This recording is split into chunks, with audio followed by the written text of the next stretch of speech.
Hello and welcome YouTube land to another edition of Teacher Talks 2nd grade. As you can see, we're going to be diving into the book series Diary of a Wimpy Kid, and what an amazing series it is at that. So this is a book by Jeff Kinney, and Jeff Kinney, if you're listening, boy, you are amazing at coming up with books that are interesting and engaging for our students. I teach 2nd grade, been doing it about 7 years. These books are pretty challenging for 2nd graders. I am a stickler on having kids read at their level. I believe that that is really what helps to support them to move up in their reading ability. So as you can see, and if you know my channel, these are level. These guys down here are at the level T. The ones up here at level S. And this one over here was new to my library, so I haven't quite leveled that one, but I will shortly. So level S and T, that's a pretty high level. So we're talking about, again, I teach 2nd grade. We're talking about only my very top handful of students that this is a good fit book for. So I don't want them reading above their reading level, but I do have some that are reading all the way up to T. T in general on the GRL level, I believe, is about a 5th grade book. So be careful with this one, 2nd graders. This is not for everybody. And it's also not for everybody because some of the content is not made for 7 and 8-year-old kids that we have in 2nd grade. Some of this content is really made for more of 5th, 6th, 7th grade students. So kind of be careful with that, parents.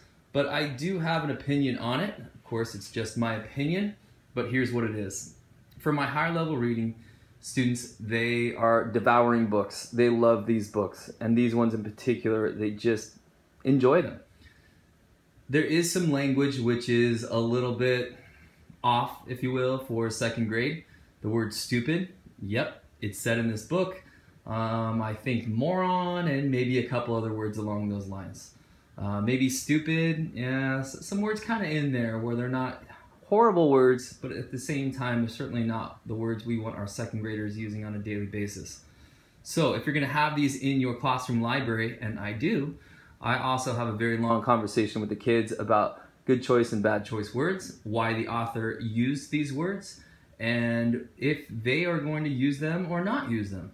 And I actually had some of the students in my classroom come up with this awesome idea, at least I thought it was, where they had a committee, 3 of them, and they worked together on the committee name, I believe, was the Poor Choice Word Committee, or maybe it was the Poor Choice Word Change Committee, something like that.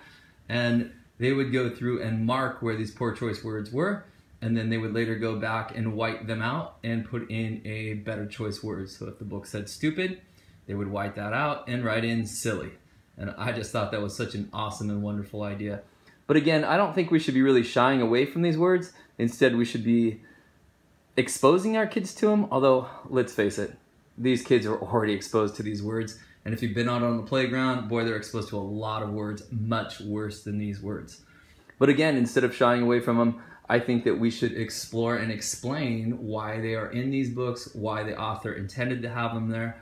And, you know, they do add something to the book for those older readers, but at the same time, for the younger ones, it's maybe not quite appropriate. So you're going to have to decide, and I'll tell you, I've gone both ways on this one. I landed on, yes, I'm going to have them in the classroom, but boy, those students better be on their absolute best behaviors and mature enough to handle them.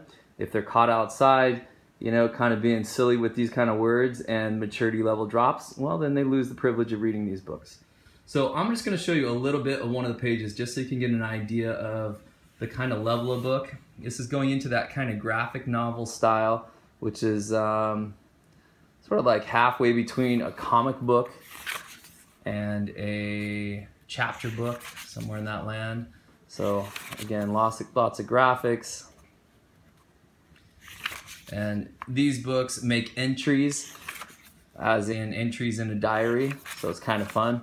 It's just a really fun style that Jeff Kinney has developed here. And again, if you have a higher level reader for 2nd grade, or a student who's in 5th grade or about that level, who needs some fun, engaging books, this is engaging. Make sure it's at their level, but if it is, I'll tell you what, I can almost guarantee they will not be able to put these books down. At least that's what I'm finding in my classroom and at my school. So awesome books. I hope you enjoyed this review. Excuse me, I hope you enjoyed this review. If you did, hit the like button. If you did, do me a favor and hit subscribe. I have all kinds of book reviews If you have a book series out there that you'd like me to review, leave a comment. I can probably get my hands on those books. I'll tell you all about them. You can decide if it's a good choice or not. Thank you so much. Please subscribe, please like, and leave us a comment. I promise I'll get back to you. Bye for now.